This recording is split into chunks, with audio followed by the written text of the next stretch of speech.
क्या एक बार फिर से तेजस्वी यादव के साथ साथ चिराग पासवान की तुलना होने लगी है? क्या पीएम नरेंद्र मोदी के सबसे बड़े हनुमान फिर से साबित होंगे चिराग पासवान?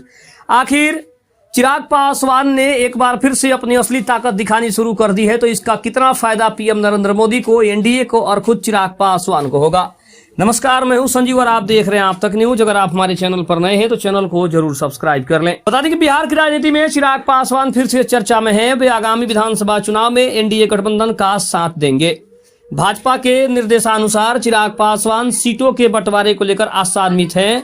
लोजपा रामविलास 50 सीटों पर अपनी दावेदारी पेश कर सकती है। वहीं भाजपा के शीर्ष नेताओं का समर्थन चिराग पासवान को मिल रहा है। बिहार की राजनीति में लोजपा रामविलास के राष्ट्रीय अध्यक्ष चिराग पासवान अक्सर चौंकाते रहते हैं। ये बड़े आराम से अपने पास रहस्य का साम्राज्य फैला कर रखते हैं। अन्य राजनीतिक पार्टियां भले कंफ्यूज रहती हों, मगर चिराग पासवान अपने लक्ष्य के हर वक्त करीब रहते हैं। इस विधानसभा चुनाव में भी चिराग पासवान पीएम मोदी के हनुमान ही रहेंगे।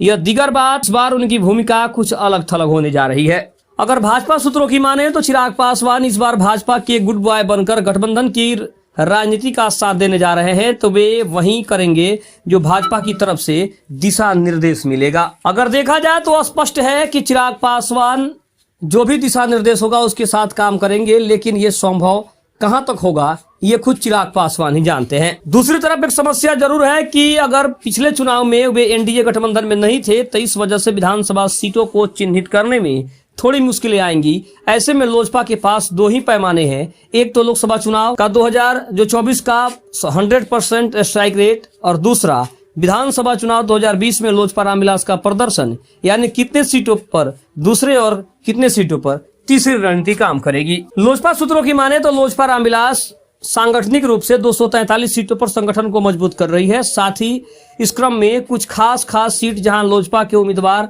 कभी जीते थे या फिर दूसरे नंबर पर रहे थे, ऐसे में उनकी नजर 50 सीटों पर लगी हुई है।